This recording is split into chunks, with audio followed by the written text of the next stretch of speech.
I stand corrected. We are giving cash to Angela, who will disperse to the Mandali correctly. Pardon? I got this fortune cookie. Real love longs to give and does not ask for anything in return. Guess what? I paid for it. Maharbala House.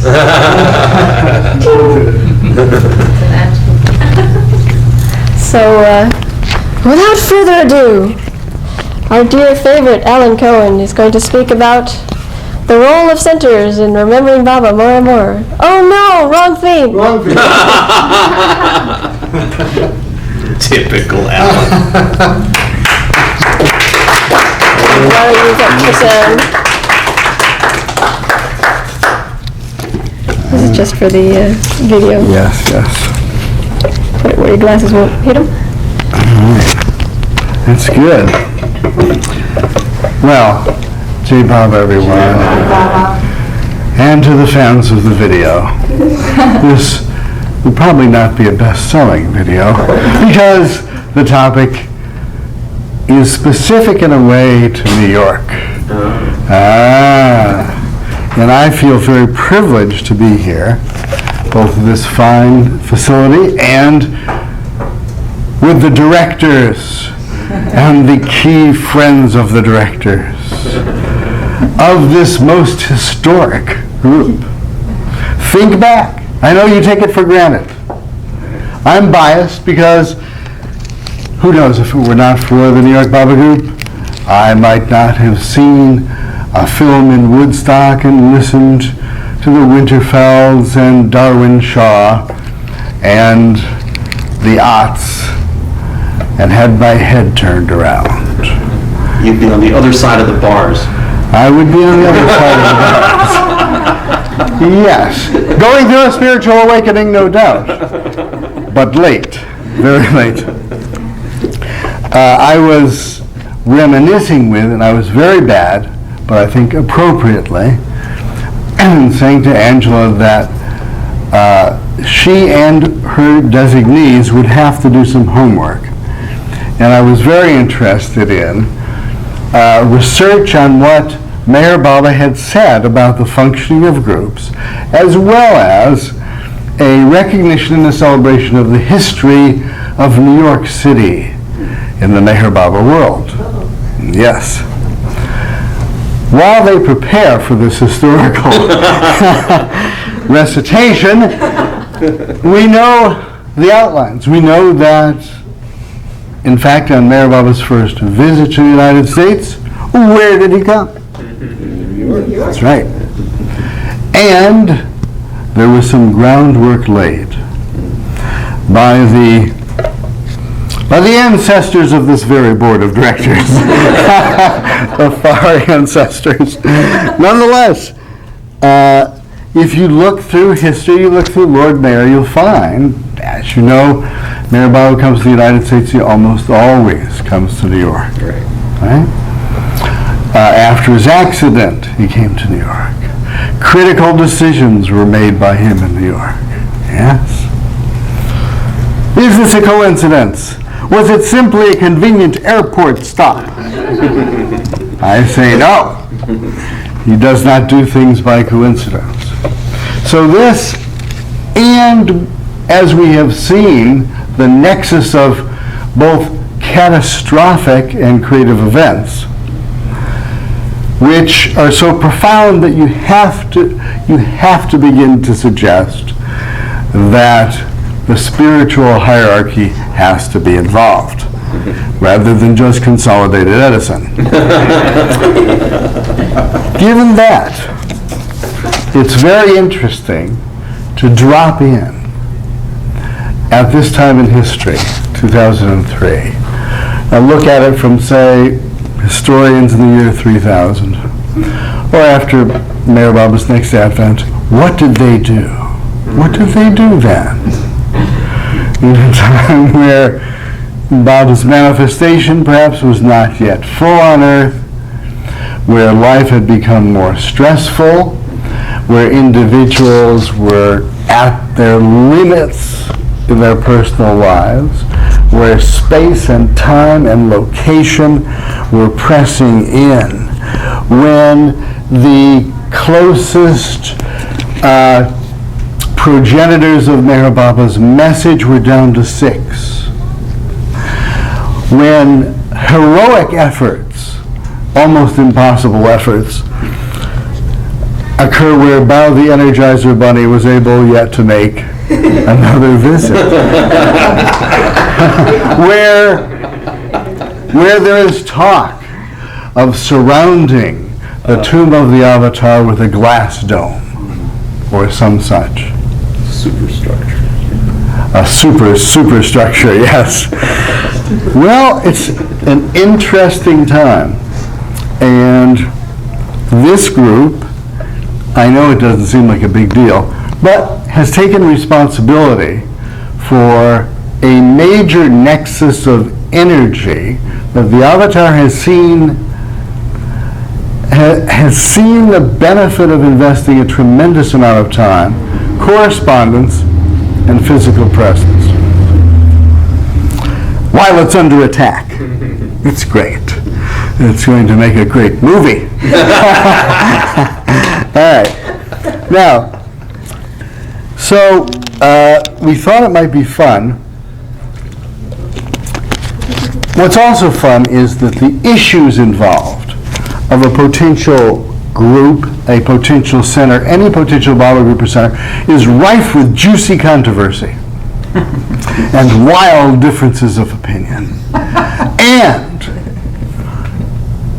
offers a great danger from historical movements of the previous manifestation of the Avatar. So you're really in a hot situation. Good.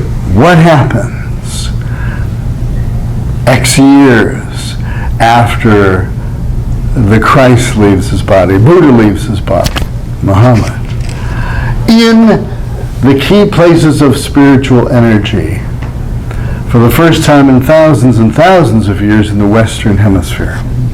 And there are a few of you who are old enough to remember this line, "You are there." Now I'm going to offer some thoughts based on personal experience that have no particular validity to them, but they might be discussion starters. And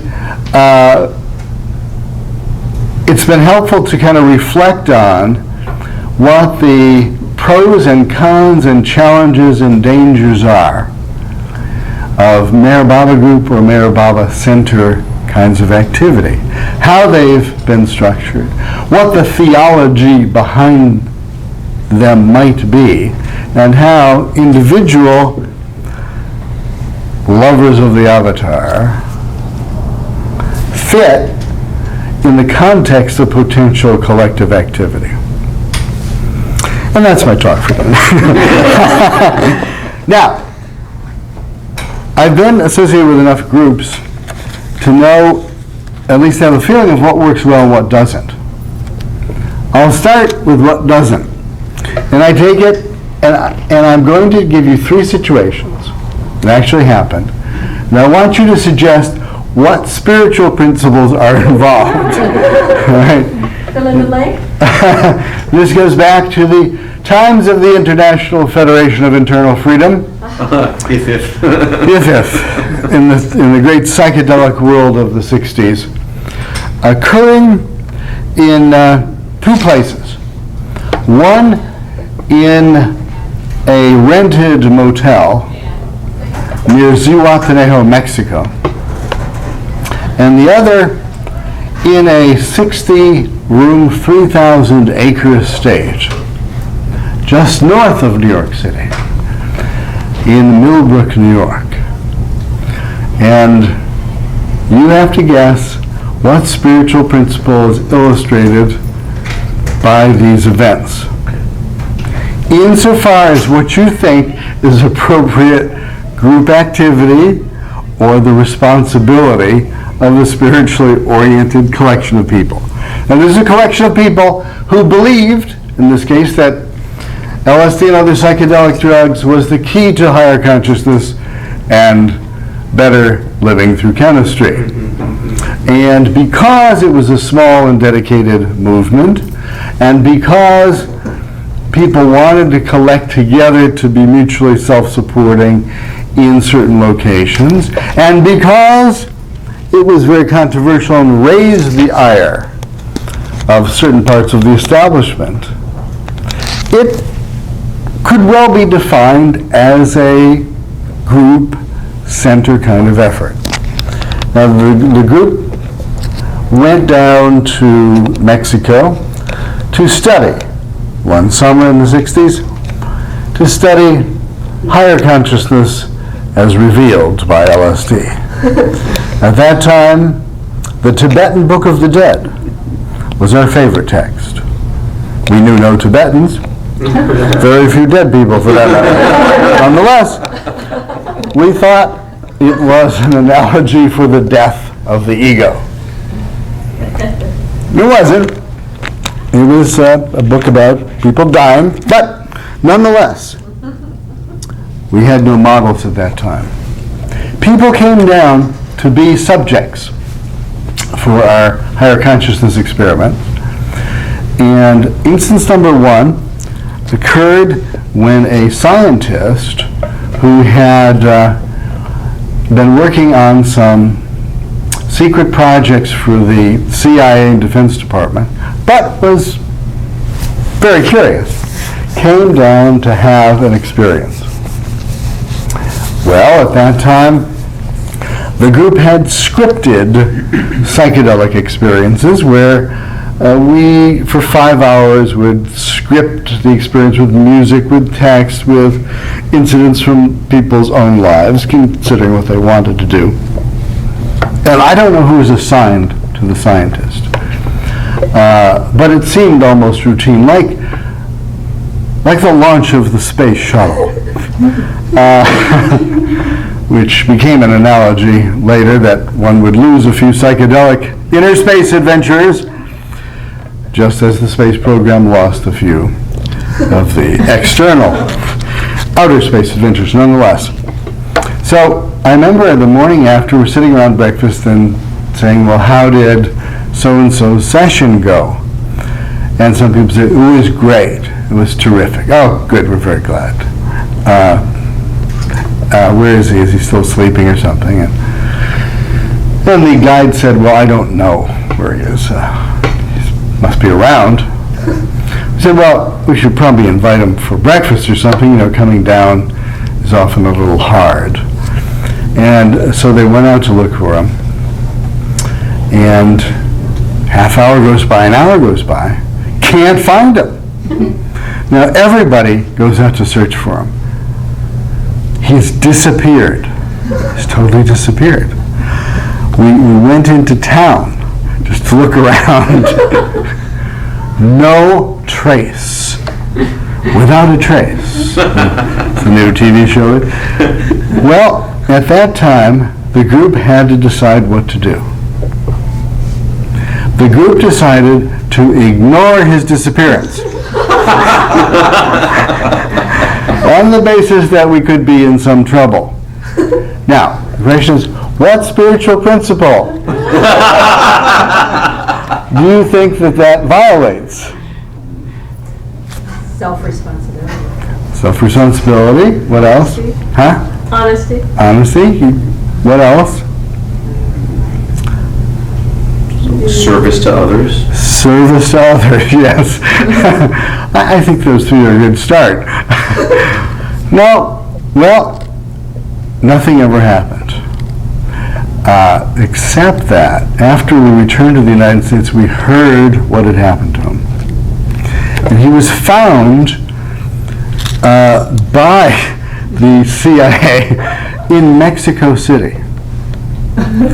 And what he was doing is he was walking from door to door at business places. He would go in and he would find the manager.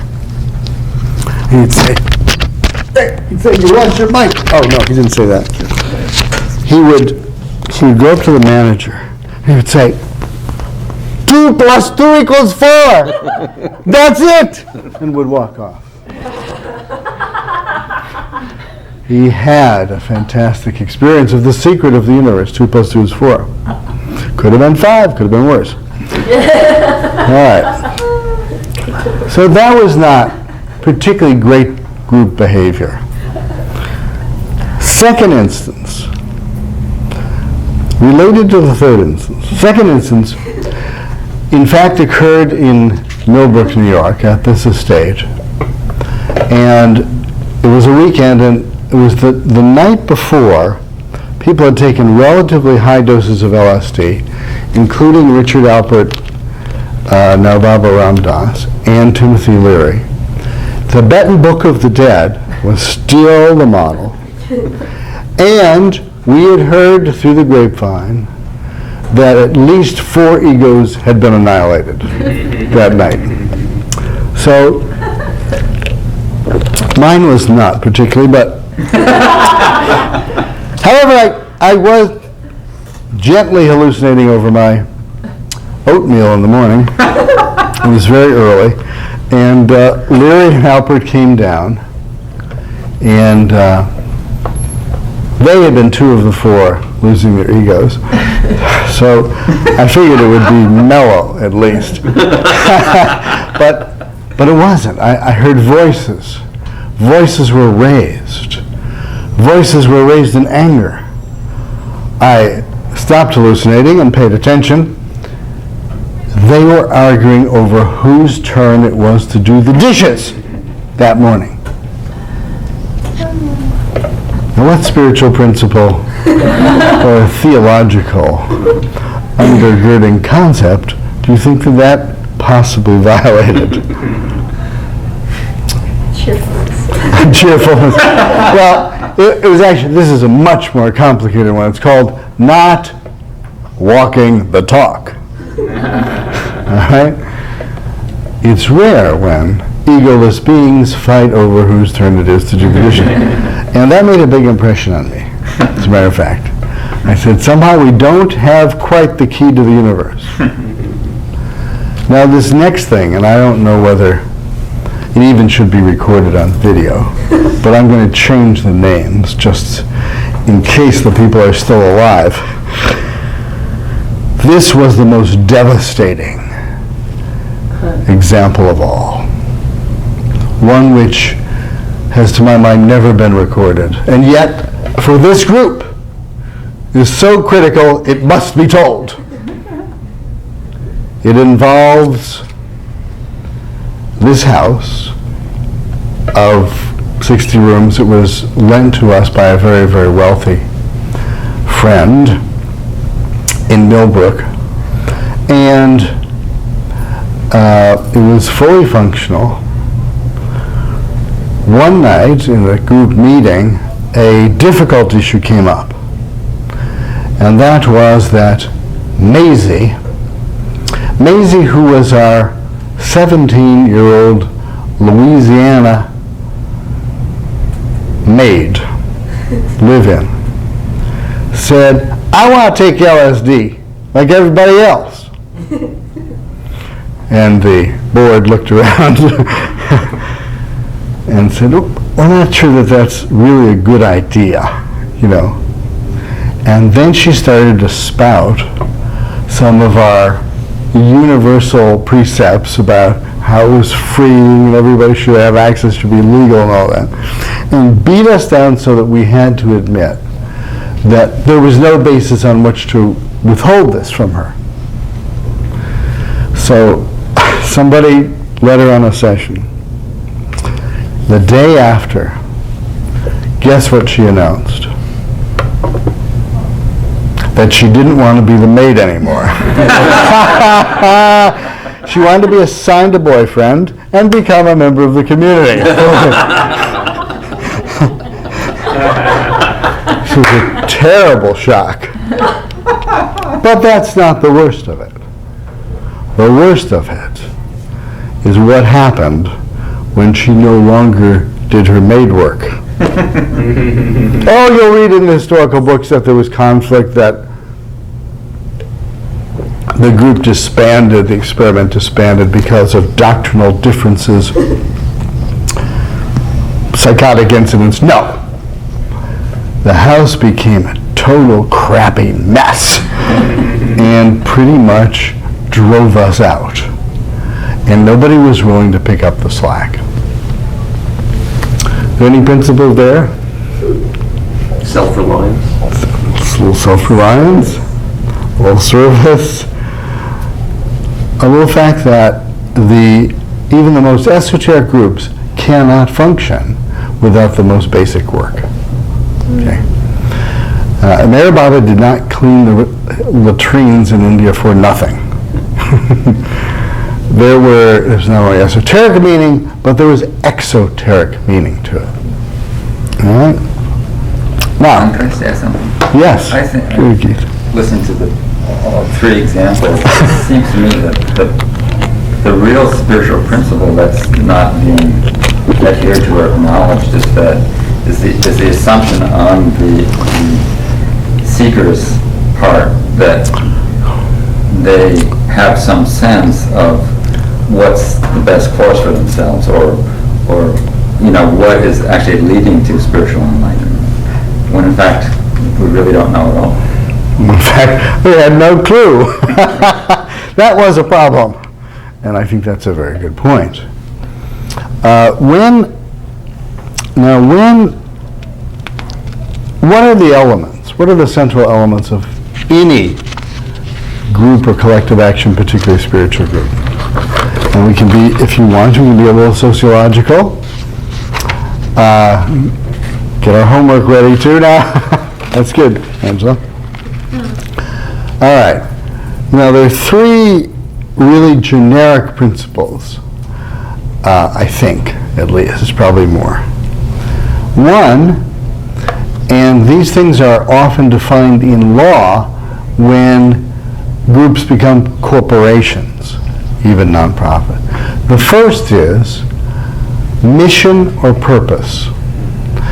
And in one important sense, every viable group that's involved in collective action needs an explicit or at least an implicit mission or purpose.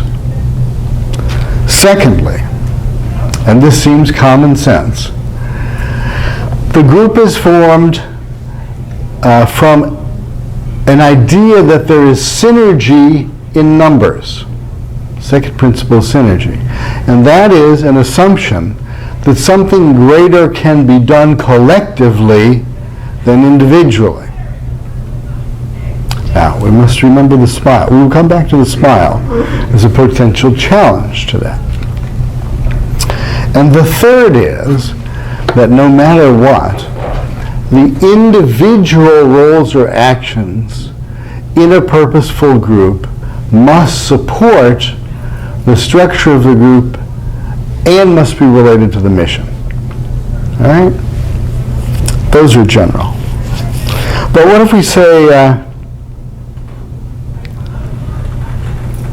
we want to examine the nature of Maharbala groups?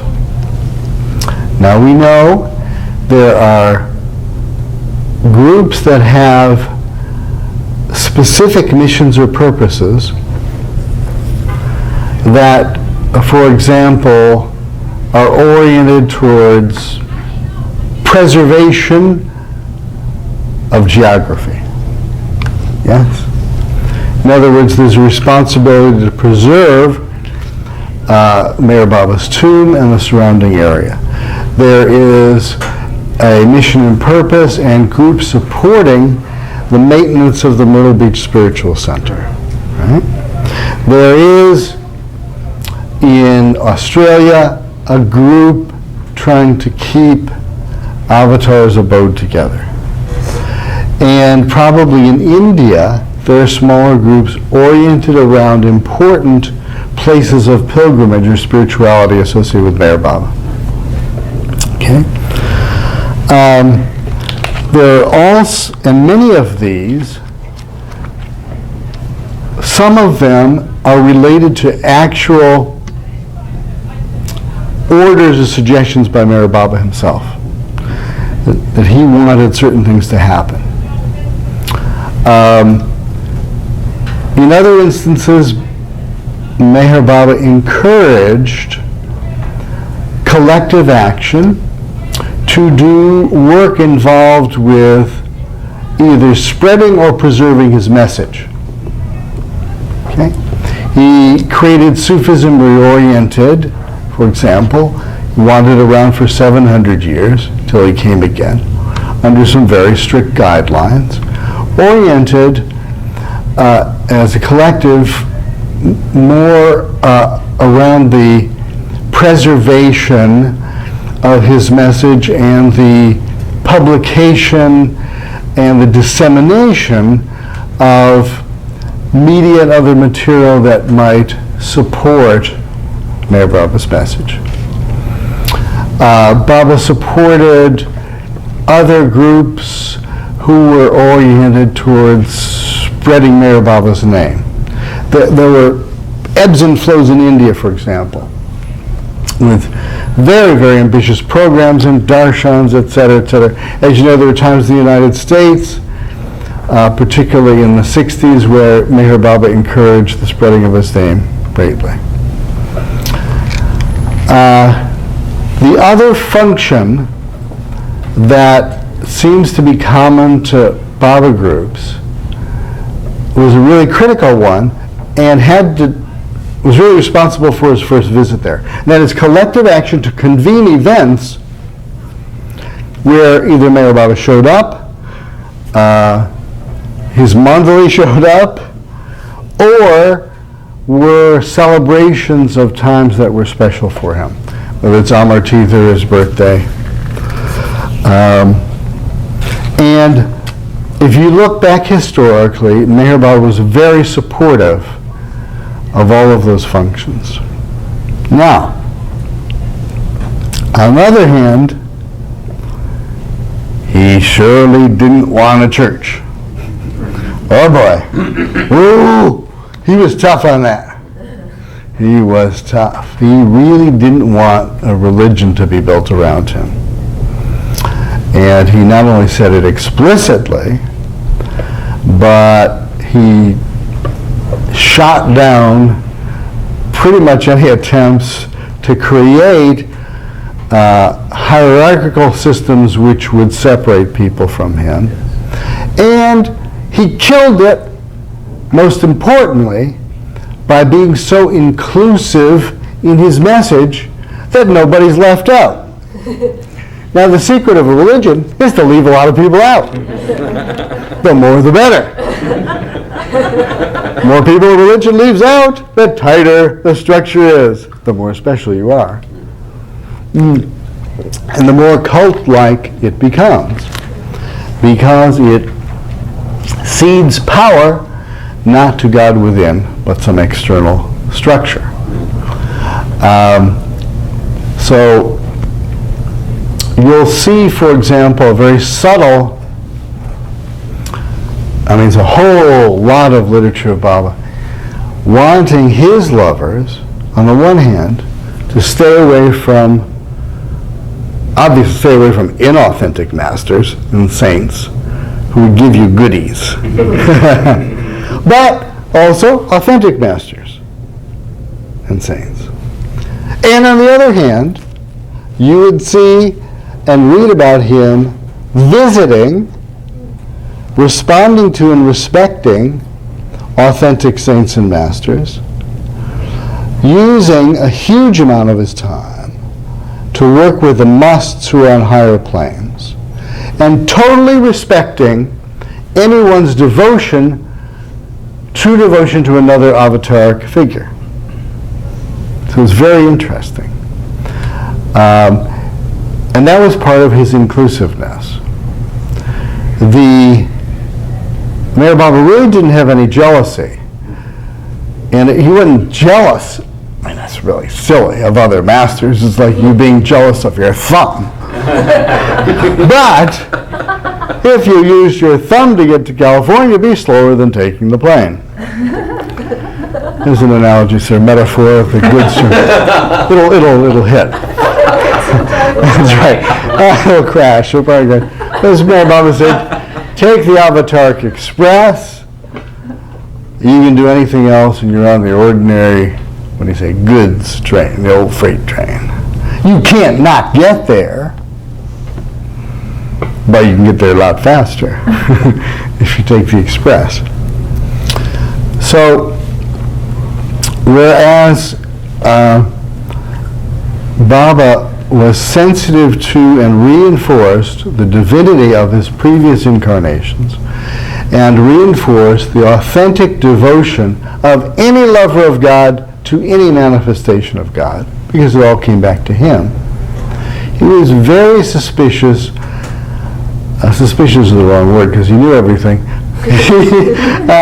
He really, I think, made a decent try this time to at least slow down the crystallization of altered truth. And he did that by being inclusive, and secondly, he did it by writing in English. All right? And they've been translated. It's pretty clear what he had to say. All right. That was a mild ancillary point. Nonetheless, when you're talking about groups or centers, that whole consideration must come in. And in a few minutes, I'll get to how that comes down to ordinary life. All right. Well, let's take New York. It's too big to really take, but let's take the situation. What could be the reasonable expectations or roles of a group, of a house, you have a 501c3, of a temporary center, a nice meeting place like this, a more permanent one, in the context of New York and metropolitan New York consciousness, including New Jersey consciousness, a little bit of Connecticut consciousness. Well, obviously, around the mission, there are two broad categories. One would have to do with the opportunity for worship, for inspiration, and for renewal of the spirit in terms of Maharbala's way, if you will. A second would be what I call jargon, Maharbala outreach. That is providing a setting and an opportunity for persons to come to know more about Maharbala or to meet him for the first time, or to be introduced in a way that, for example, this board of directors consensually thinks is reasonable. All right?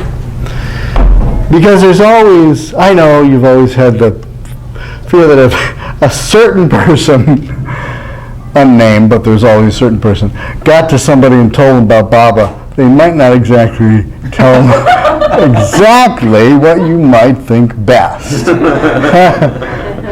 Not that in your heart of hearts you know that Baba couldn't correct it, but you have that little concern. And, you know, there's some kind of outreach that really is very difficult to do individually, and if done individually, would be distrusted. Like, Marion could take out an ad in the New York Times and sign it and say, I think you should look into this man.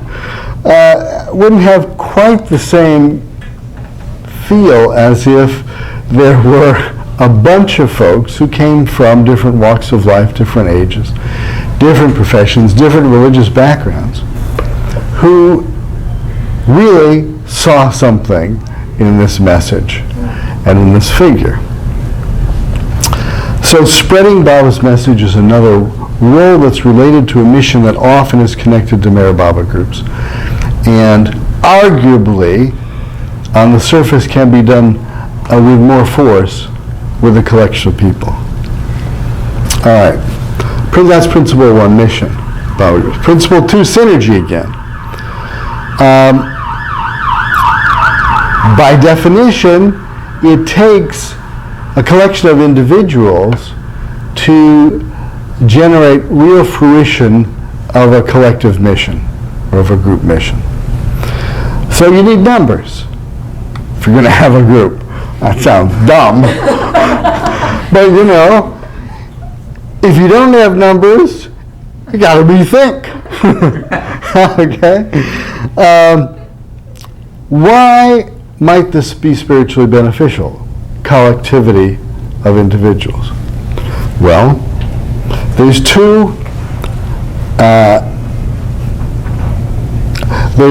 ways to look at it. One is I would call psychospiritual, and that is often, not always, often meeting in a group, being together collectively, focused on God, or doing work focused on or by God, amplifies one's own devotion, one's own commitment, one's own remembrance, one's own awareness. I kind of call that psycho-spiritual. Then there is mystical spiritual. And Maharbala actually gave some clues, although I think he didn't spell it out 100%, which was that literally from an energy point of view, the collective meditations, efforts, focus of a group cross-amplifies, so that the spiritual energy, the love that's generated, increases, and we don't have exactly the statistical exponential function, but it's more than just the collection of the numbers. It is exponential in the sense that the energy, if you will, whether it's on the subtle or mental planes, amplifies that force. And that's certainly one of the reasons that Maharbala liked crowds. He could do more in crowds himself by amplifying the force, whether they knew it or not in movies or not. And his darshans would have thousands of people, sometimes hundreds of thousands. They were not all sincere lovers. They were looking for a little action, a little favors, but nonetheless. And when he visited, he invited groups, he invited collections of people. He did give many individual interviews, but a lot of his interaction with his lovers were in smaller, large groups. He also talked about the amplification of energy on higher planes when one is remembering him, one is saying his name, and when one is thinking of him. That energy gets amplified. And when it occurs in clumps or groups, it tends to be amplified more. And I think, you historians, what was Jesus' famous quote about that? When Two or more gathered in my name. right, There I am. there I am. All right. So at least he wanted a group of two. Right. And all right, here comes a quote now. Yes. I guess I could read a little bit of the previous section. Baba says, I would like you all to belong to certain groups. Why? Because you can cooperate and tell others about me and share your thoughts. You learn much more than when you remain by yourself. When you listen, exchange thoughts, prayers, my presence is there. When there are 5 collected together, there is Parameshwar. I am there. If you are talking of me, having love for me, then there I am. Is it all clear? Is it all clear? Excellent segue. Very nice. Because, and this is the category, we've talked about mission, we've talked about synergy. Talk about now individual spiritual development. how can a group function to amplify that, to bring Baba's presence greater? Well, the first is that by its nature, the ego loves separation. It loves exclusion. It loves loneliness. Yeah. It loves to build a wall. And for a spiritual aspirant that's feeling the necessity of escaping from the ego, escaping from isolation, sometimes it's comforting to be with other people who are as screwed up as you.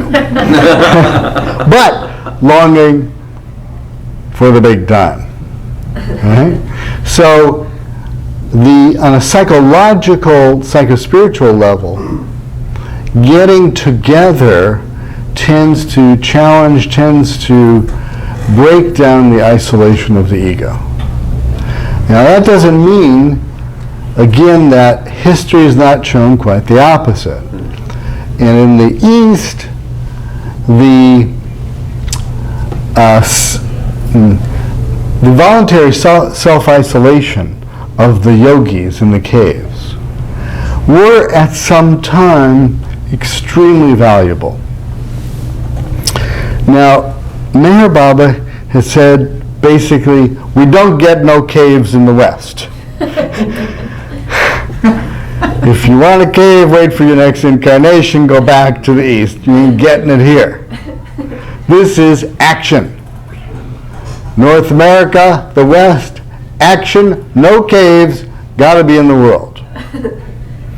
And not only did he say that, but he even told people it was preferable to be back in the West than with him. Guy, I remember, I loved it. Guy came, said, Baba, I'm from Detroit. I've done everything I can in Detroit. I'm going to leave my wife. I'm going to leave my family. I'm going to come be with you. Baba smiled. Said, well, who do you take me to be? Baba. I take you to be God. Baba said, and where is God? I said, well, God is everywhere. Baba said, God is everywhere, and not in Detroit. Go back there and get on with it, all right? So, in general, it's going to be harder for the Western Baba lover to progress by being isolated, even if it's contemplative and meditative. And Mayor Baba will make that extremely hard. I don't know of too many Baba lovers who have pulled it off, to tell you the truth. They've tried. They've gone off into the forest of the cabins, got a little dinghy, and come back. And you know, you can look at the drug experience in the same way, almost. And that is, as an attempt, drugs and alcohol, as a legitimate attempt, not a legitimate technique, to break free of the ego and to feel more connected with the universe, the rest of the world. And that's where, like, ecstasy or good old booze gets its positive reputation. You know, chemicals can temporarily break down a little bit of the self-imposed isolation, loosens the boundaries. Psychosis will also loosen the boundaries. It's not necessarily the best thing to be, but it's understandable. All right? Second, we're still talking about individual spiritual development. What Mayor Baba said, big deal, is the learning of cooperation, love, and unity in a place and with people who hold those as high values. Now, often, I don't know if you tried to practice love, cooperation, and unity with certain people, sometimes you get trampled if you do that, because they don't honor that. They say, all right, hey, wimp, you're a wimp. Cooperate, gal. I'll show you what achievement is. You can't cut it. All right? So, positive spiritual principles and attitudes places you in a position of vulnerability. There's no question of it. Baba talked about that in the discourses. He said the more spiritually tuned you get, the more vulnerable you are. And the more you're going to get shocked and hurt by the world that ain't there yet.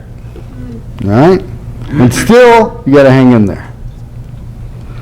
Now, that means that some of the skills that Maharbala would want us to have in terms of loving, serving, being patient, being tolerant, those skills can be practiced in a supportive group more easily than they can be practiced with folks who have yet to hit the spiritual trail. Because you don't have the tolerance for it. For most people, they'll drive you crazy. And you'll be doing great if you can basically ignore them and not kill them. And that will be spiritual attainment to some extent on the outside. But to be really skilled in handling negativity and to be skilled in moving relationships and mutual activities forward, it is nice to be able to practice in a place that's not going to hurt you. All right? And then another part of this individual spiritual development is my perverse favorite, and that is to create a supportive place for friction and aggravation. To get your sanskaras cooking. Because I think the big difference between Maharbala and most other spiritual masters is that Maharbala is going for the touchdown. And here's the kick right there. Not for the field goal.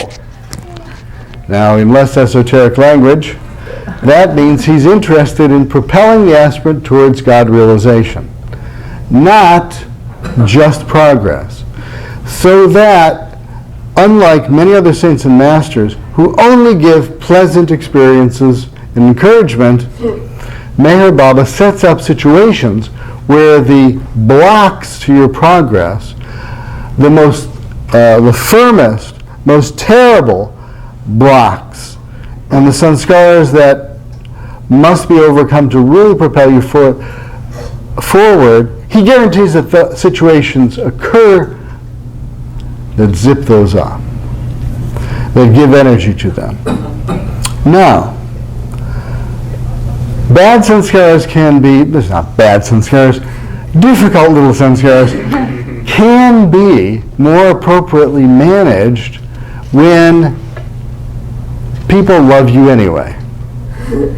So Baba is a fan of marriage to create is real aggravation, for example.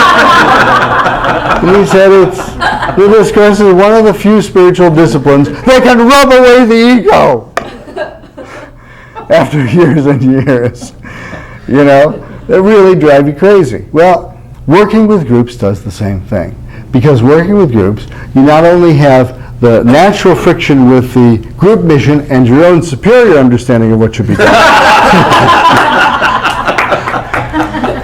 But the well-meaning, but really irrational idiots who are in the group. And so all the principles of power and jealousy and attraction and personality preference and unfairness and unjustness and stupidity and this and that and people disrespecting you and humiliation, you name all of them. Whichever is your favorite, you'll probably get to do working with a group. And Baba likes that. Because again, it would be an opportunity, because you're doing it for him to try to overcome that. And to try to, which Maharbala said, and I'll bet you Angela has another quote, walk the talk. Huh? You have another quote about that? Let your life itself be my message of love and truth to others. Good. Good choice. Good. Good. Yes, and regarding Baba work,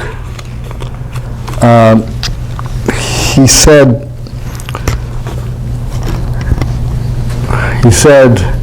well, the assisted living thing is not a bad thought, actually.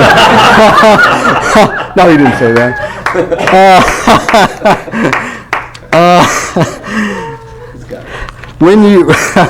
When you spread my eternal message of love to others, show them first that you really love me. Do not merely make them read my books and messages. Do more. Live such a life of love, sacrifice, forgiveness, and tolerance that others will love me. If instead of doing the real work of love, you start doing organized propaganda work for me, it is absurd. I need no propaganda or publicity. I do not want propaganda or publicity, but I do want love and honesty. If you cannot live the life of love and honesty, you should stop working for me. Then again, he who works for me does not oblige me, for he works for his own self.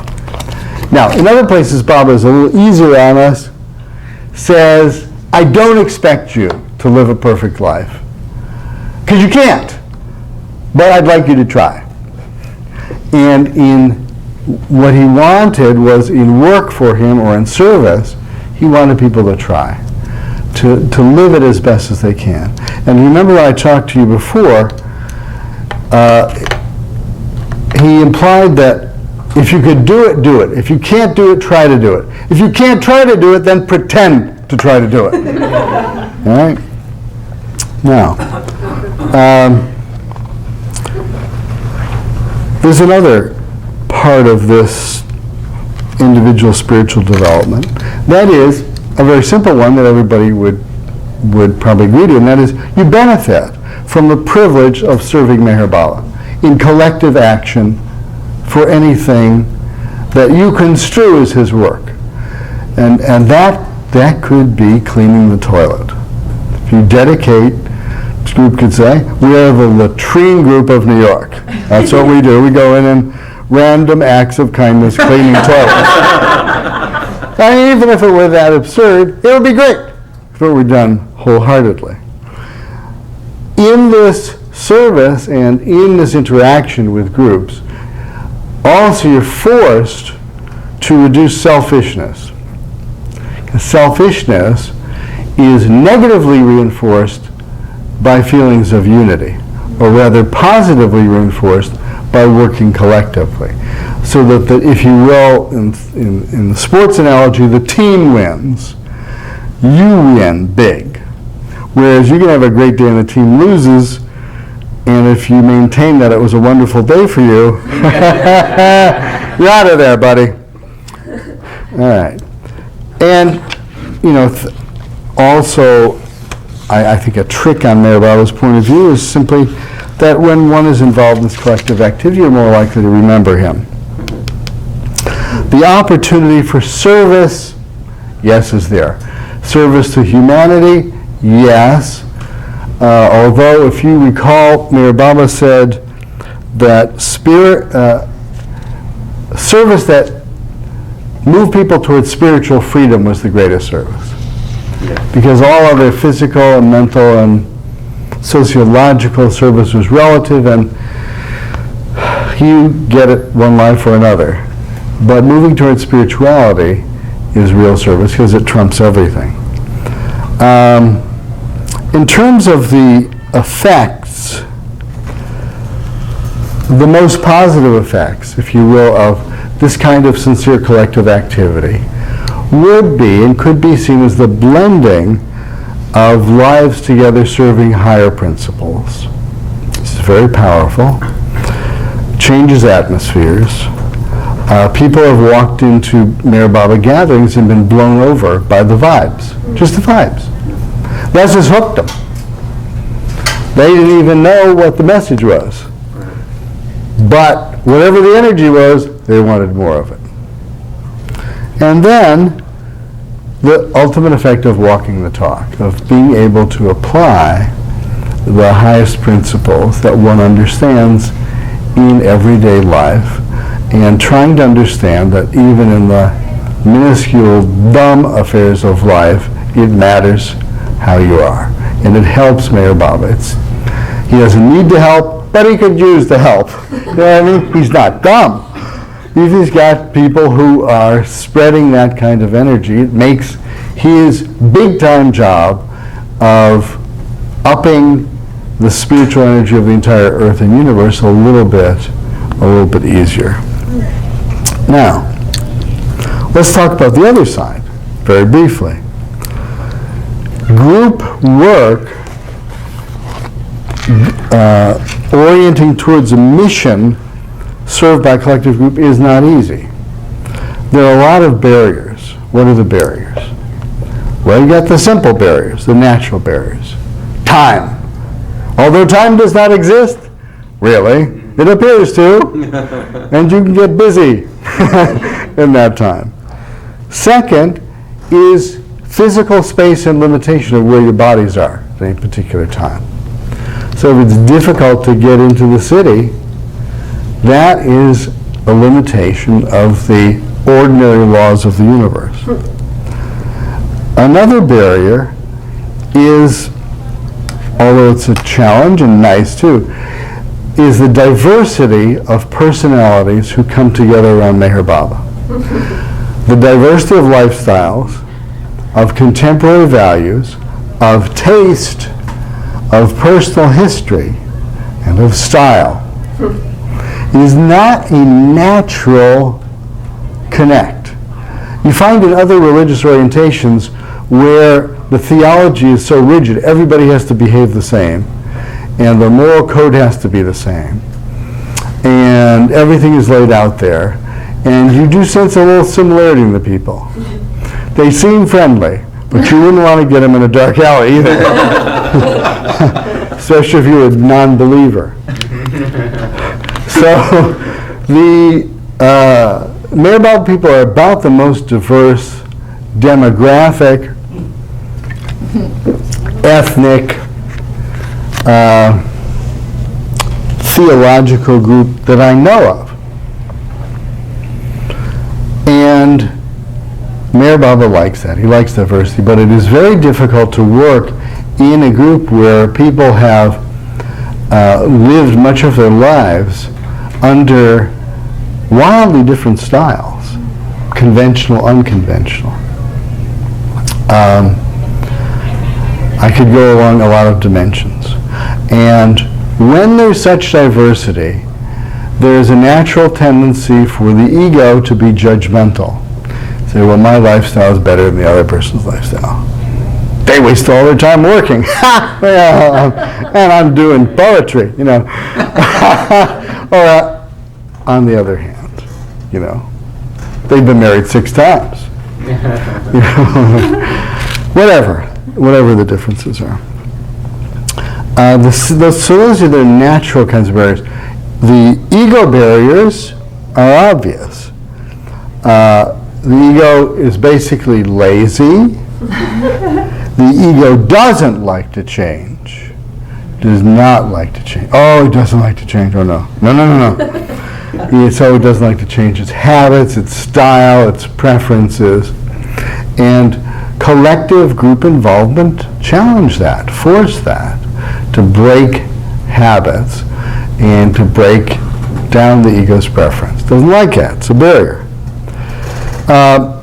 Another thing is there's a whole science of group behavior, and a lot of it has to do with psychological forces that have to do with roles, leadership, pecking order, assignments, who gets the good stuff to do and who has to clean the toilet. And it is not necessarily easy to meld people's natural skills and talents to roles that are complementary both to the group and yet feel good to the person. That's just in general. So there are, for a group to function, it has to be able to overcome these, what I call non-spiritual barriers, to solve issues of time and space, to solve issues of resources, to make it possible for the ego to change a little bit, to be pushed a little bit into new things, to be able to have healthy self-esteem, but not unhealthy egoism, in the roles one takes with a potential group. So that it's important to make sure that everyone has a chance to contribute. And even those who may never be active, who can't be active, who are too far away, who are disabled, etc., but can be part of the virtual group, especially if they identify themselves that way. There's always something that can be done. And on the other hand, there will always be times when you'll find people being active in a group and then they're not being active. Okay? And they'll be having problems, they won't have come and go. You got to know that happens. So Maharbala says, you're going to be burning enthusiastic for a couple of years, then you're going to be dead for a long time, and then you're going to get it back again.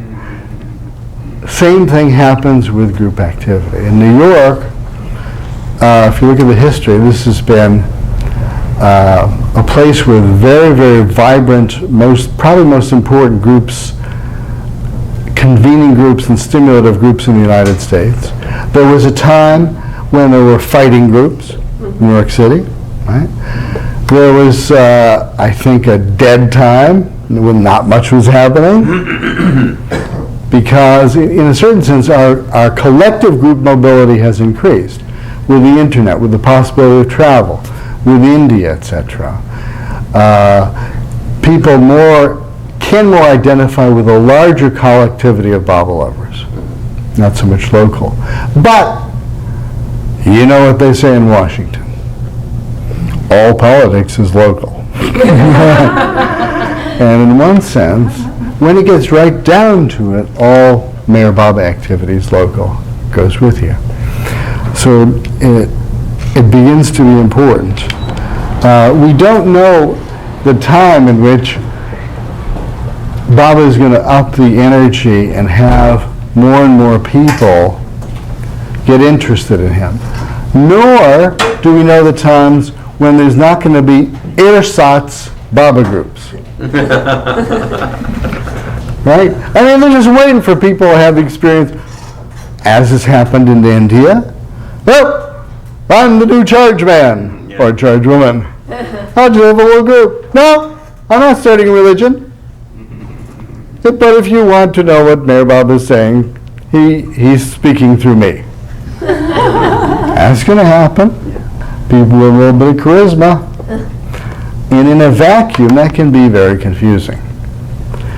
Another important function of Meher Baba groups or centers is to hold to that continuity, to be able to go through, for the age, a grounding in experience that is true to Meher Baba's highest principles, understanding how vulnerable people are to changes in their consciousness, and how impressed they are if they see a miracle. Now, we're not impressed by that. We're not. There's a group, somebody started to levitate.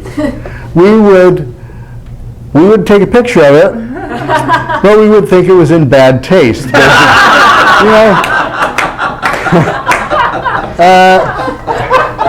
Whereas if some yogi levitates, he's going to be on Jay Leno the next thing, you know? And we've been trained to have perspective on these things. The rest of the culture hasn't.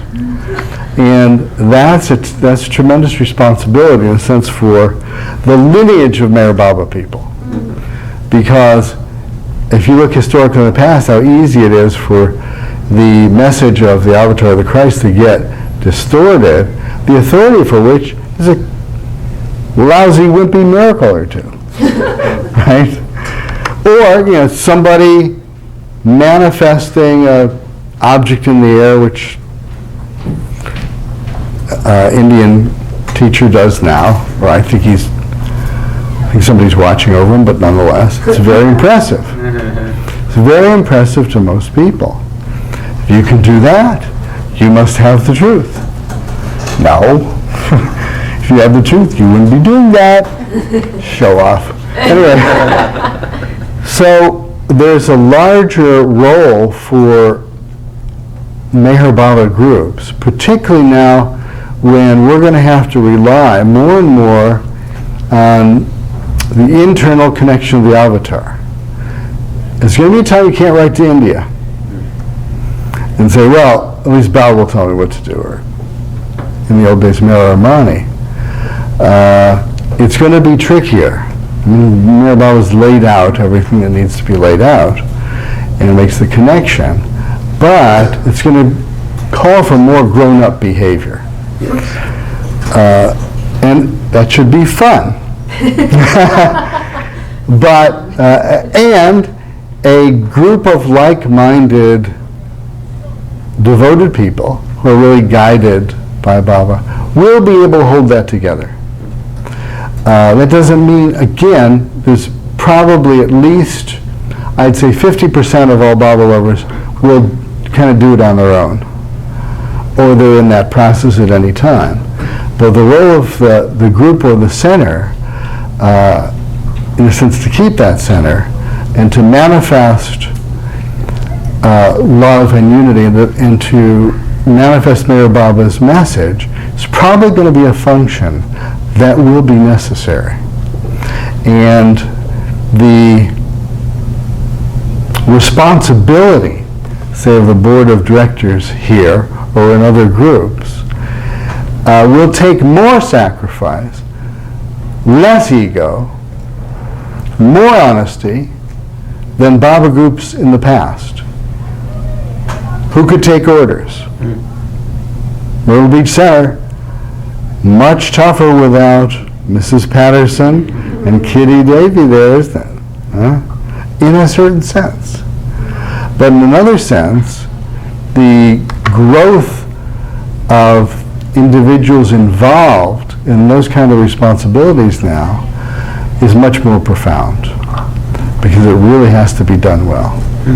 And I have every confidence. I know that this group, this board, this distinguished bunch of lovers is going to be able to pull it off for posterity.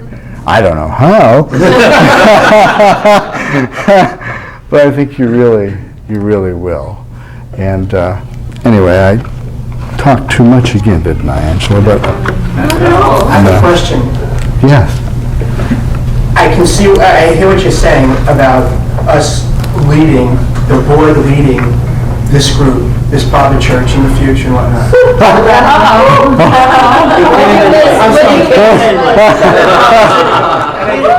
Sprinkle some water. For lack of a better term. Yes. The politics that goes on within the boards, and the separation that you had talked about the conflict between separate groups of Baba lovers. I mean, Baba doesn't want the politics. And yet, it's inevitable to have the politics when there's that kind of leadership. I mean, you know, the Pope has 8 million cardinals, and you know, there's a whole... And he's not doing too well himself right now. No. I hope I live that long. But so how do we deal with that? Well, but that's the essence of it. I mean, that's the game on which you're playing to develop the spiritual attributes that will allow you to manifest Maharababa's principles in the ordinary world. That's the essence of it. You're playing with ego. Politics is an extension of the individual ego. A nation is a collective ego. A religion, a group of terrorists, are a focused, unconscious collective ego. Politics has to do with the mobility of power and of conflict, and is the essence of separation. And it is the job of the spiritual aspirant to overcome that. Now, you can say Baba has been very generous in allowing us an ample field, an ample opportunity to get over that and to work through that. Now, if you think, actually, the politics of the Maharbala world now are, I think, the most benevolent, probably in the last 50 years at least, probably 60. When Maharbala came to the United States, the groups were miserable to each other. Some of you were here. Right? Wait, 50, 60 years ago? Yeah. I was the only one. Well, you're either here or you're almost here. Well, you heard about it. Well, they screamed at each other, not all 50. In front of Baba, they complained about each other. They tried to sabotage each other. Baba had to keep group theft from occurring.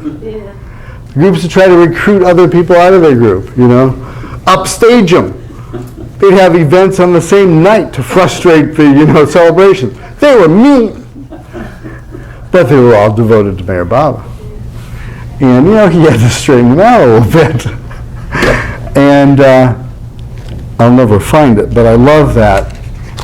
Remember when I quoted it somewhere, the 3 women disciples in the old days were living with Baba, and 2 of them were ganging up on the 3rd. Well, one of them was really ganging up on the 3rd, and the second was watching it happen. And the 3rd, these were all close intimates of Baba. The person who was being crapped on by these close disciples of Baba finally had enough and went to Baba and said, "This is, terrible. Here's a witness. Here's the number 2 lady. She'll tell you what this one has been doing to me." And Baba said, "Is it true?" "Absolutely. I have to admit it's true." She's true. "Oh, it's terrible." So then Baba scolds the one who's getting creamed. And he says, I'm paraphrasing now, but it's close. He says, "What did you come to me for? Did you not come to me to destroy your ego and make you one with me?" He says, "Yeah." "Well, I'm doing it." And that's where remember that nice quote, "Remember in the future when anyone humiliates you, it is I who humiliating you," and whatever. Anyway, well, that's kind of his job. So if it can happen at that intimate level with the Mandali, who know he's God, who's walking with God, who's doing everything with God, and they're still fighting. There's going to be a little politics in the Baba groups. But it's really quite, it's not very bad now. I mean, there's still some. The more, because there's not yet a theological rift. It's early enough, and Baba has kept it so you don't have the Shiites and the Sunnis. That's it. Well, no, that's creeping up. People feeling strongly about what Baba said to do and not to do, and people will argue about it, but it's not a huge theological thing. And I think the communities have been coming together relatively well. The bigger challenges are really local, where you're dealing with very strong personalities and people who feel strongly about the ways things should be done. and the amount of involvement, and all of those individual group conflict situations. And then you'll get cliques, I mean, this is all natural. And Maharbala dealt with it a lot. And he, in fact, once said that he wanted people to pick a group and stick with it. I think in large measure, so that the very things that irritated them could be worked on. And, I think from his point of view, I know there were times when Baba or others who were very close to Baba said that that negativity carried exactly the kind of energy that is negativity that hits you, that is almost nuclear in its nature. And if you could transform it, it's much more powerful than kind strokes. All right? So if you're looking at it from Baba's perspective, he's seeing, he really likes a good fight that's worked through, rather than people saying, yeah, I don't care, I'm detached. I couldn't care. I got no sanskaras in this fight, man.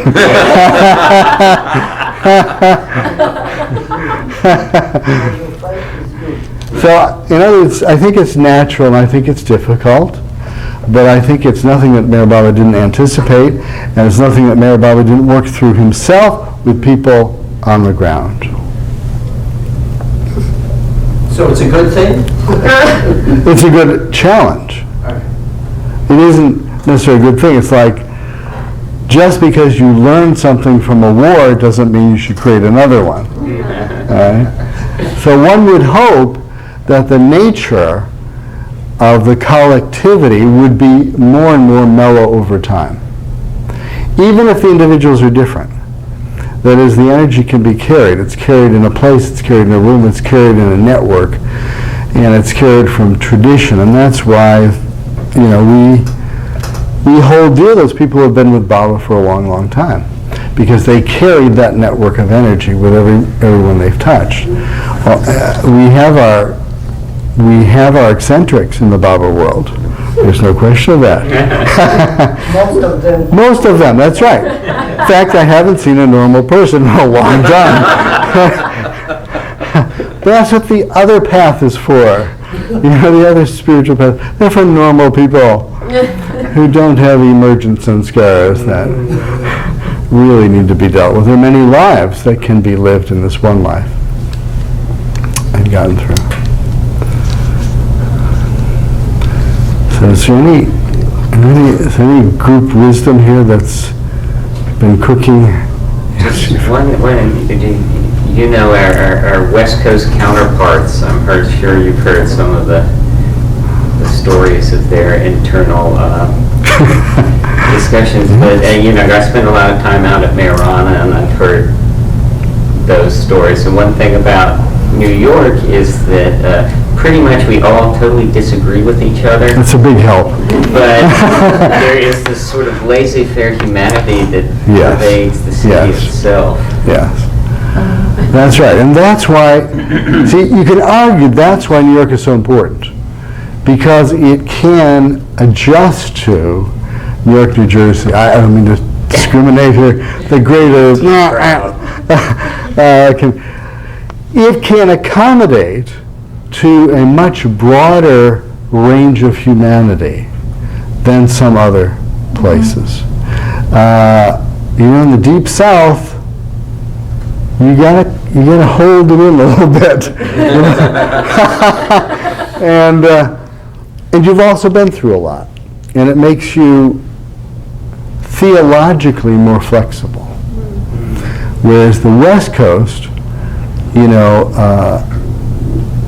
really sometimes has spirituality as a lifestyle, and people feel very, very strongly about their paths, and they will defend it to the end, and they will have very strong feelings about what should be done, what must be done, but still I mean, even if you look at the West Coast, what the Meher Center went through in previous years was really so much more powerful as a challenge that you kind of say, well, you can almost go for anything in New York, you know? And I think that's why Maharbala would rarely miss the New York area on his trips, and certainly Bauji would make every attempt to come here, where the visitors would attempt to come here, even though it was legendary that you can never get anybody out for a meeting in New York. That also is true. That also is true. And that's one of the most mystifying things about the city there. Yeah, we've never really, it's very interesting. Well, it's a barrier. I think it's been impressive more recently. And really the number of, if you look at the groups around the nation, it's tough to get a crowd anywhere, really. Babalas are very individualistic. And it is, but sometimes the commitment to at least something on a collective nature is very, very rewarding and reinforcing. And I think one of the reasons why people have fun with a place like Maharbala is that it is a physical thing to be done. And no matter what else, there's a potential result on the property of something. Now, who owns it, who controls it, what goes on there, whether you're gotta be vegetarian or not, who knows? That usually gets worked out. But you pretty much know that you'll get a pretty fair and honest hearing in New York. You'll get good criticism. You'll get strong opinions, right? But it's a place where things can be tried. So it'll be very interesting what Maharbala has in mind for the next experiment. And historians will be watching. George. A question, Alan, and if I have a misperception about the life within the Sufi group, please tell me. But the sense that I have is that the Sufi group with its charter and its pecking order and hierarchy. Remember, you started this discussion talking about how in the Baba world at large, Meher Baba was explicitly against forming a religion around him with all of the associated creeds and hierarchies and etc. The Sufis are somewhat different because you have a distinct charter and way of doing things.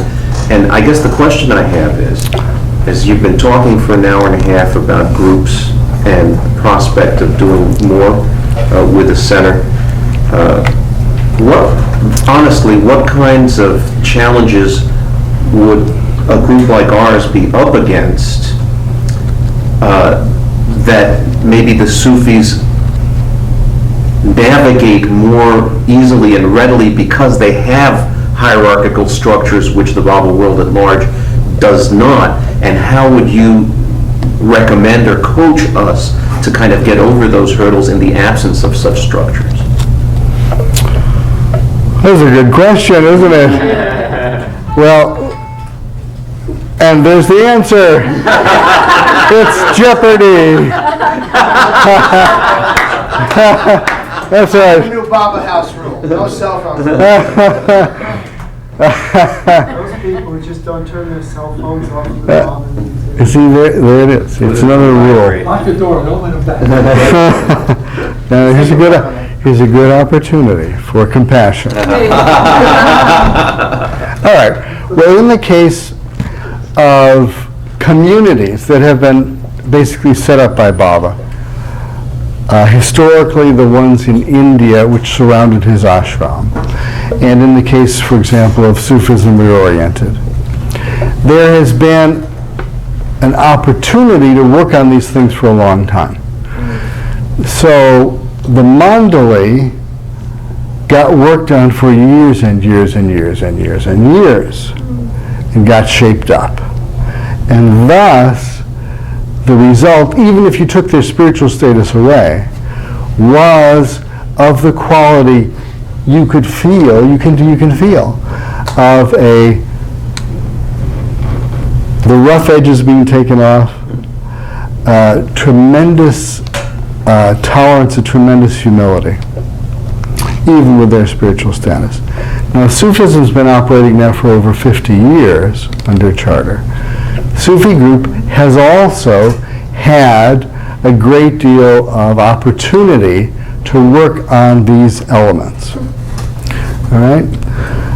The elements being the same, a mission, a purpose, in this case, pretty specific in terms of being set up by Maharbala, and with a lineage of a teacher. You can argue it both ways. I've heard it argued both ways, that it's both easier and harder.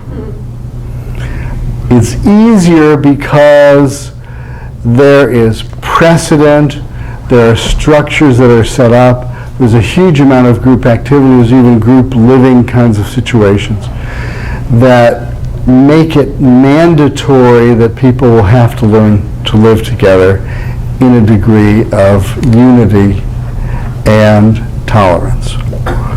And that the progress or the encroachment of the personal ego can be checked by someone who is trusted, who can see that encroachment.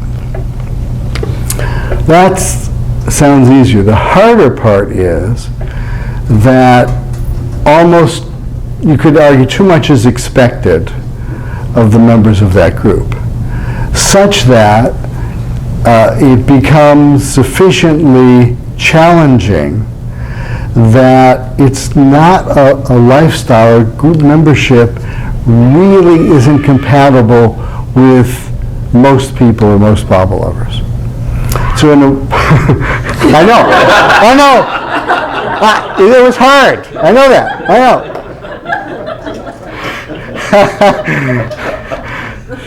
Sounds like me some of the time. So it also is constrained pretty much geographically. Yeah, sound effect. It's constrained basically to Washington, D.C. or San Francisco Bay Area, which is not, again, necessarily the karmic mandate for Baba lovers who are seeking, who are being placed in different geographies by Maharbala. So it's, in a certain sense, as a group, it's a toss-up. As a functional group, it's easier because it has a clear purpose and a clear source of feedback and encouragement. Okay? It is more difficult because it is easier to be lazy in a certain sense in that kind of environment. All right, where there's too much structure, where you're taking responsibility for ordinary living, but it may be easier to kind of cop out in dealing with the more difficult elements of the world. Now, the structure of the group is to almost ensure that doesn't happen permanently. So I think the lessons are the lessons of any of the more, if you will, successful or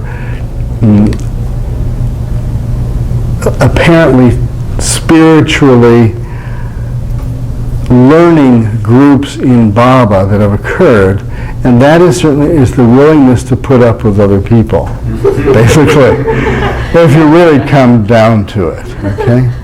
And to understand that much of one's energy is consistent with loving God and working for God. So certainly one of the aspirations of the Sufi group is to try to convert ordinary living into explicit dedication to Maharbala, and to continually interpret ordinary life in terms of spiritual principles. And that gets done in a very aggressive way. But there are groups, individuals, clumps, niches across India and the United States where that's done in a very intense way also. The bigger challenge for a group like this is its greater reach. Its greater outreach to humanity in general and to new folks in particular, and to the integrity of the devotion of this group. It's kind of like it's something that a close-knit teaching group really could not do. It really couldn't deal with the public in the same way. Its function is not the same. And yet the contributions often will look similar. Collaboration in convening events, T-shirts, publications, posters, connections, helping other people in the group, which is another stage where the locality begins to feel a little bit more like a family, and where members of the group in trouble get assistance from others in the group, although there may be no other connection, and they might not meet socially otherwise, and it's not their responsibility. But that kind of building of that connection within the group begins to become a stage that can be very profound for the members of the group. It's the virtual assisted living function, especially because there's now a generational wave in the American Bible world. You've got a kind of an S-curve. You've got an increasing number of young people, and you've got a very, very high number of mature Bible lovers. Right?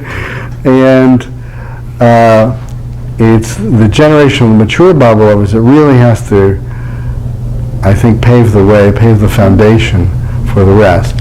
And there's not much in the middle. There's really not a lot of people between like 30 and 45 age group, which is interesting. Nonetheless. There's me. And you better take care of that whole group. Well, maybe you're going to pay the tab for more people like me. Well, it is, because the younger people are going to start to grow into that. And the older folks are going to run out of a certain kind of energy. So the structure, the infrastructure, the armature, the model of New York Baba Group, Baba House activity that this board generates is going to be very, very helpful to the generations that are coming on.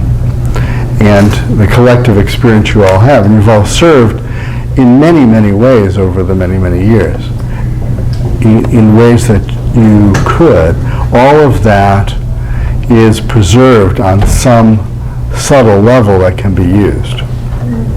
Alan, that just brings up a couple things for me, because I feel like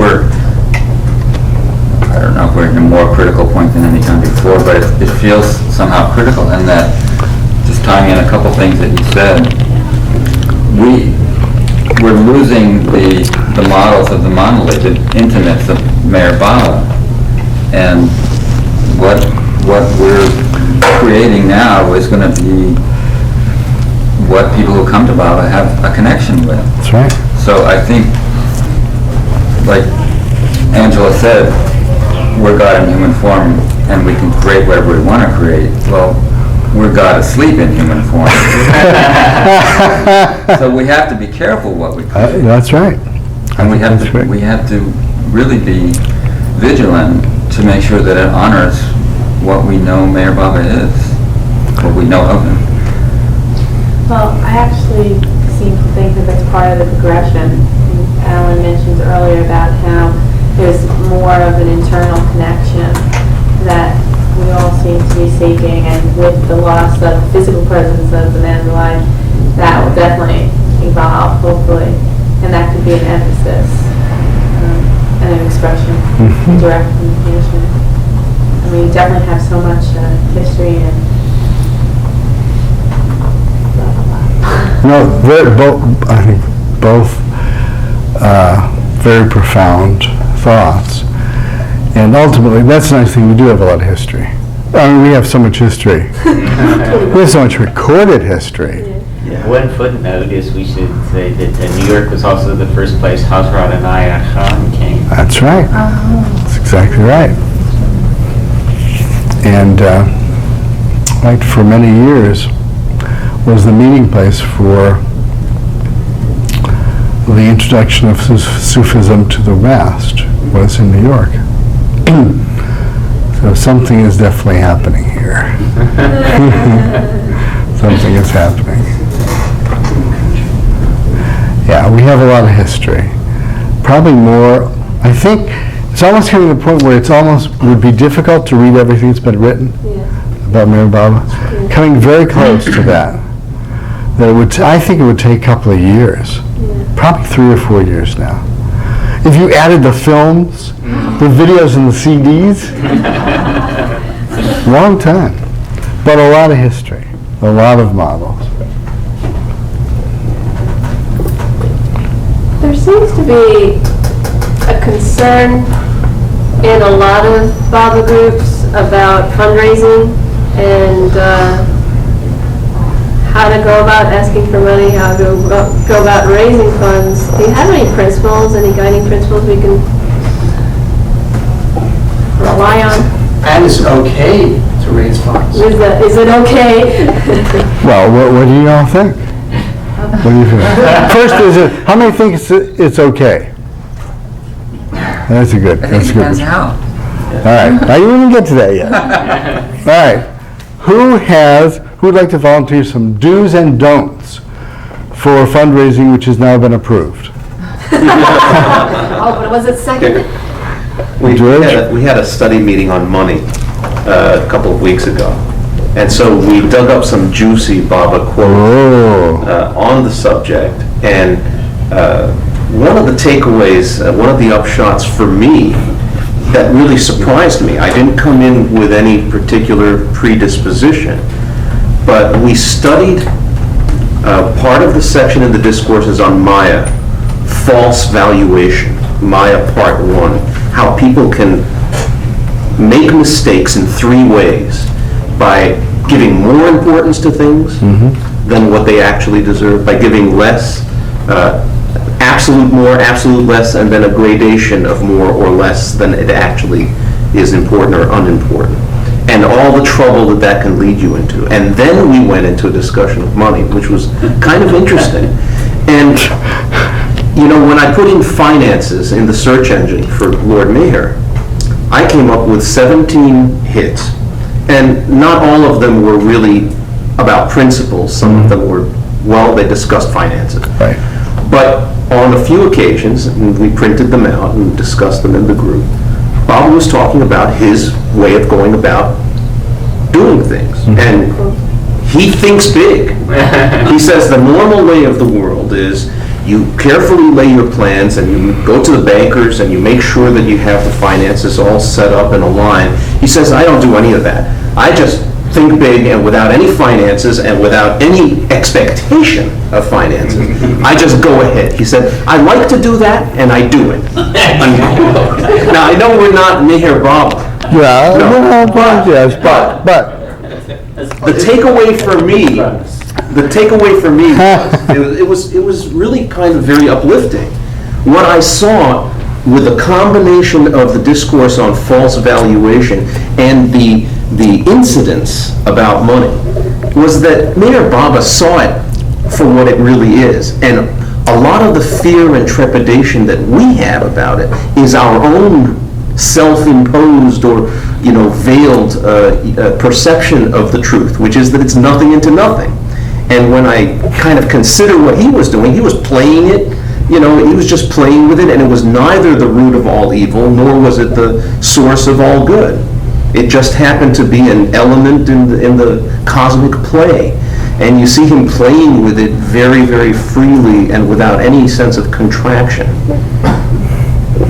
So if you donate nothing. All right, yes. But yes. it's just like What everything. else? Yeah. That's like everything that Baba did. Yeah. I mean, he's the master of it all. Yeah, but Baba was just so incredibly natural. Yeah, so natural and playful. Yeah, but it was Baba. Yeah, but the thing is, maybe we could follow that example a little bit, at least insofar as that when we approach it with so much fear and trepidation and contraction, we challenge that in ourselves. It's just, I'm not saying that we're Baba or that we can be that free with it, but what I am saying is that his example inspires me to challenge that fear in myself. Anybody still afraid about money? Yeah. You are still. You got to get him over. Okay. Now, what is money? That's right. What is money? I don't even know. Energy. Money is energy to produce effects in the same way as any other energy is. And Mayor Baba made money equivalent to other resources that Mayor Baba lovers could bring to his work. In the Sufi charter, for example, members can donate funds. Those who cannot donate funds can donate time. To him, it's really energy. Now, it gets scary because you can come to that energy in ways that the culture thinks is okay, but spiritually isn't. So, of course, you don't rob a bank to give to Mayor Baba House, okay? But in the same way, you don't set up a dummy at your office that looks like you and sneak out every afternoon to help do t-shirts. Principle is pretty much the same. What we know is that any energy you offer to Baba or his work or his groups must come voluntarily. That's a big one. And to the extent that it can come with lots of love, good. A little bit of love is good too. So, money in this sense is a form of energy that substitutes for something else you could give. That you neither have the time, space, talent, or power to produce. It is a means of exchange in the culture to acquire, dispose of, or access resources on a physical level that might be helpful to the collective activity. Okay? The one issue that probably will never be solved in any Baba group is the question of taste. Alright? In other words, I don't know, there probably is no universal spiritual principle of what products or services could be sold to generate funds for Baba work. We'll see when the t-shirt designs come in. Imagine there has to be a ballpark kind of call.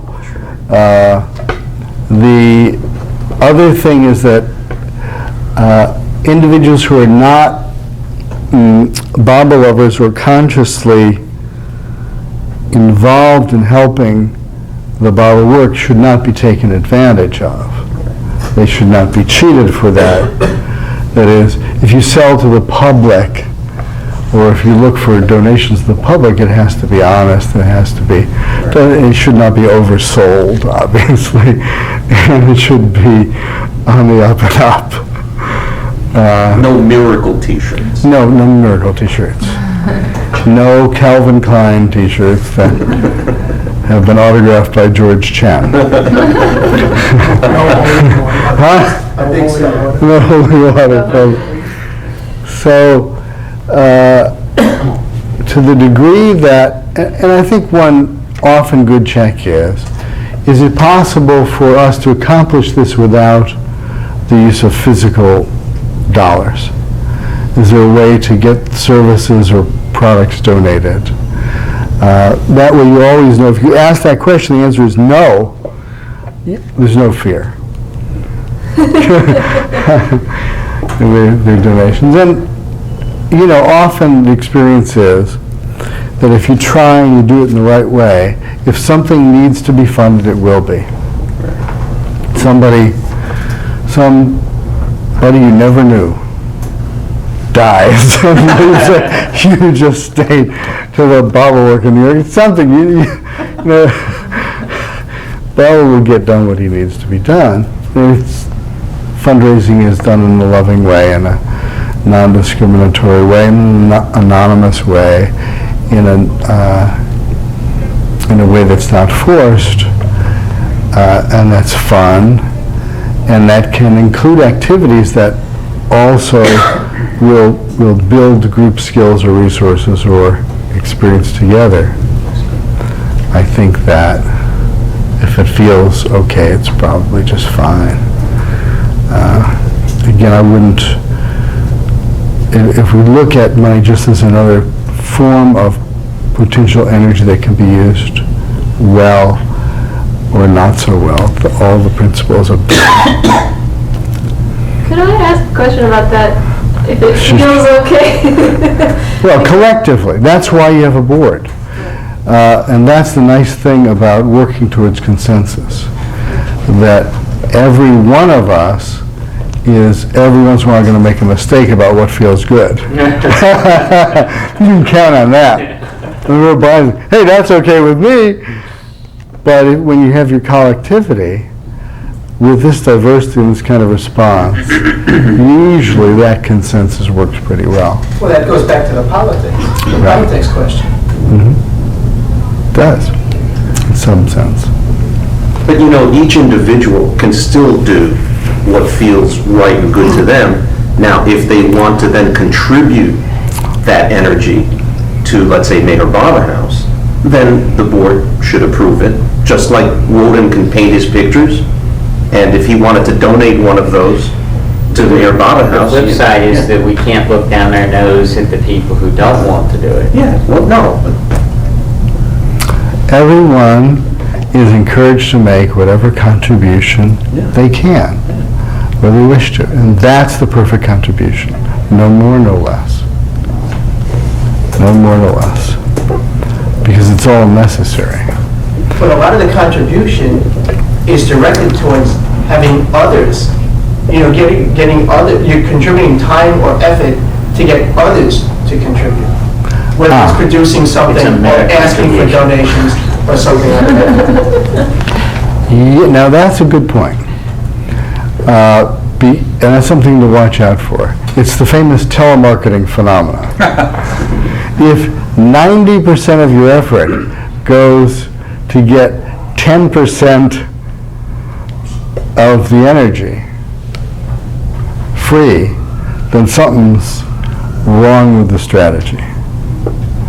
All right, like the telemarketers will take, you could turn over Maharbala House to telemarketers, and they'll say, fine, we'll call, we'll do some brochures, we'll take 90% of the proceeds. Okay, so it is very, very, I think, good to become aware that not too much energy should go into fundraising as fundraising. so that the energy required to do the activities for which you want the money to support wouldn't be there. And that's why, to the degree that donations can come, or products can be sold, if you will, or services, can come from the wider Maharbala community, in one sense the better. Because they understand that your energies are connected with a wider Maharbala network.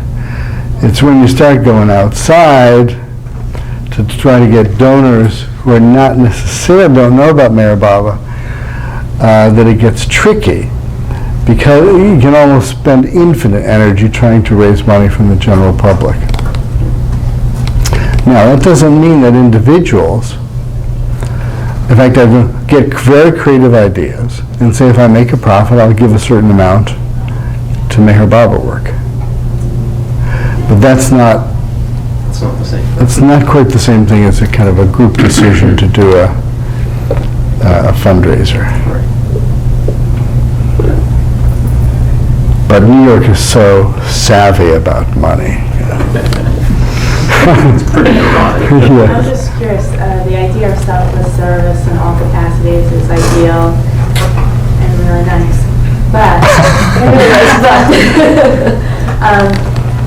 when I'm thinking about the fundraising aspect, working in a lot of times limited, and I'm just wondering what the thoughts are about, is it too strategic to come up with incentive programs, like subtle ones for like in-house group meetings?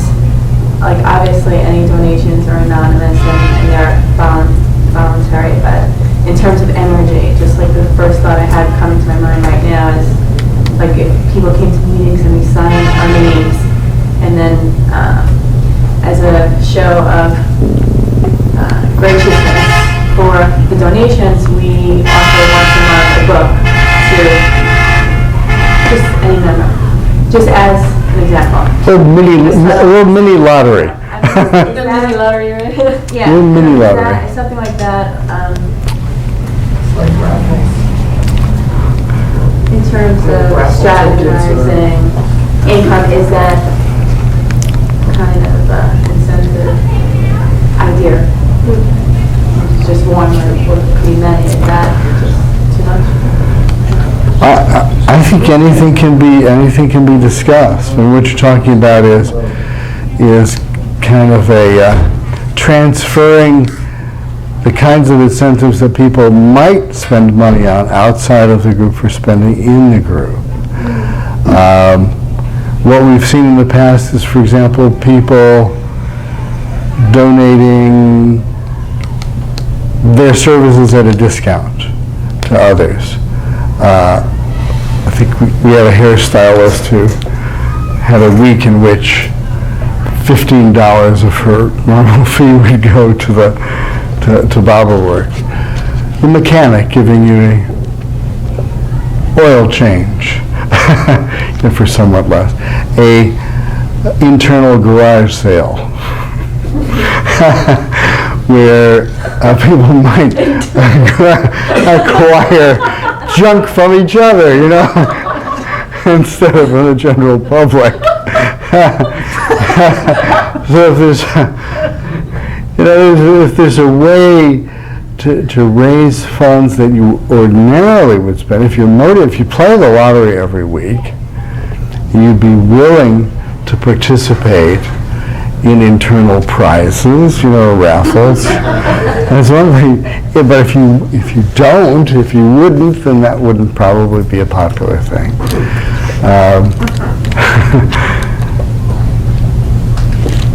And there are hundreds of different kinds of techniques of putting the group in your will or something like that, But, there are many claims on Baba lovers for funds. There's India, there's Mayor Center, there's the Mandalay, there's saving for your own pilgrimages, for that matter.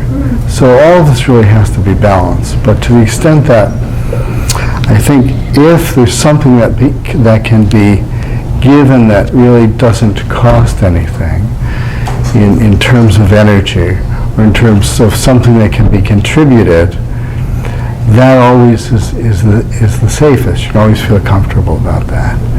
And I don't know that there's any theological limit on creativity. We'll be watching you carefully for ideas. All right, last comment, because I think we're probably overstaying our time. Yes? When you asked at the beginning about do's and don'ts, Yeah. the first thing that comes to mind for me is transparency on a regular basis. So that if a group is looking to attract contributions, to say, this month we got this much in contributions, we spent this much on that, this much on that, this much on that. It gives you an idea not only of where the money is going, but what the scale of it is and what kind of events. And I think would draw people who are interested then to contributing because they would know where it's going. You know, I think that's a very good point. Transparency, diligent accounting, and collective buy-in in terms of expenditures. I think that's much more important. Yes. That rings true to me much more than ever saying to people, we need this.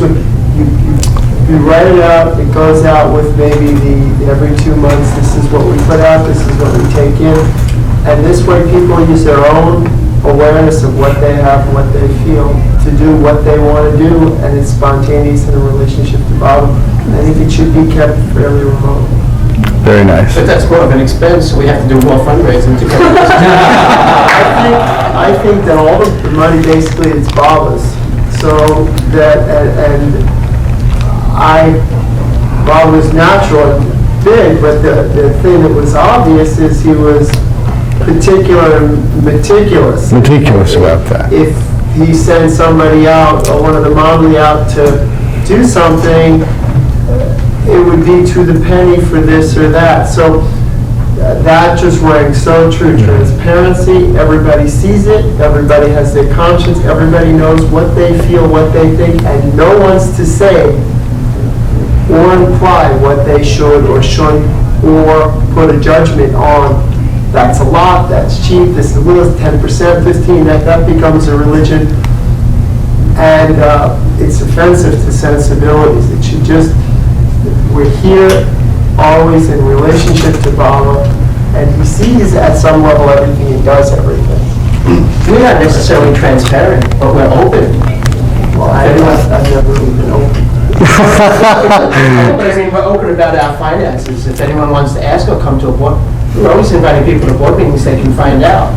You can call and ask. No, I understand what you guys are saying. But I think But the trust is a good model with this, because they come out with this much went for the archives, this much went for the trust firstly, and so you have a real sense of, you've been more interested. It's the same. You know, they have Allan, I'm sorry. Good. Last week we had, Buzz and Wendy. People see this. People know that there's airfares involved, or hotels, or other expense. I mean, they see when we have Mary's birthday, there's cakes and flowers. Where does that come from? I mean, you're welcome to ask. You're welcome to come. To this New York minefield here. I love it. See, because it's a very powerful concept in this culture, how money is handled. But it's really no different than you really wanting the librarian to keep track of all the autographed copies of Maharbala's books and how many there are and what happens to them. You'd want to be transparent about that, and you'd want to be diligent about that, because they were offered as a loving gift in the name of Baba, and you want to respect that. And so the same kind of openness and transparency about how and where relics are kept is relevant to do with money. And it's a nice example for the future too. And it's a nice model for America, especially recently. Because all of that is helpful. See, if you look on subtle and mental levels, you also see these, you might see thought forms and energy forms that are models of both organizational and individual behavior that then can get picked up more easily in the new humanity.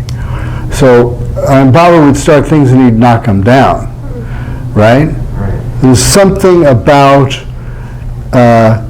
building the model, doing it right, that lasts. And so it is not so much a defensive obligation, but it's a privilege and a contribution in itself. So it's not like, we have to pay an accountant, we have to raise more money for it. It in itself is an activity of the group that advances Meher Baba's principles. And that's the nice thing, when folks get to realize that everything they do for him is part of his work, even though it seems to be very secular. Turns out not to be. Well, secularity invades our time space now. And I think we have to go, but I wish you the best of Meher Baba's luck in this evolving and exciting challenge that will be historical. Yes?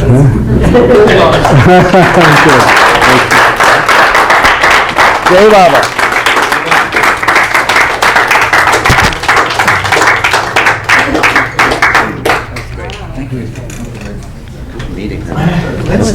Great meeting.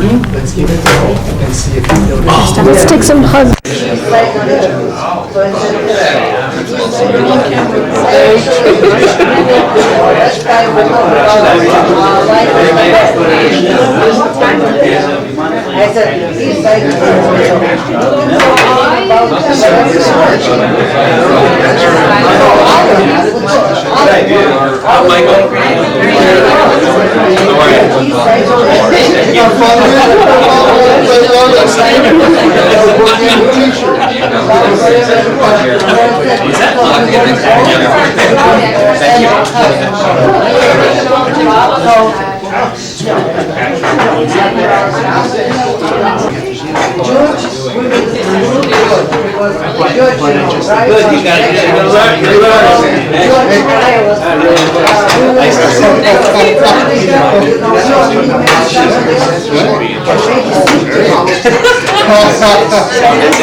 George, listen, I need to know direction to your house. So do you have it?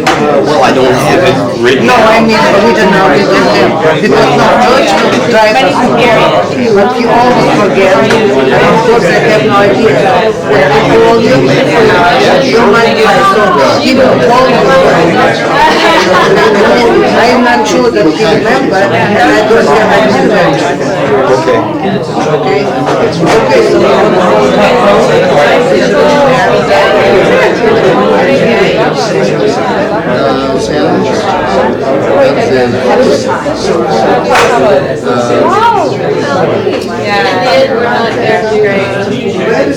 Watch your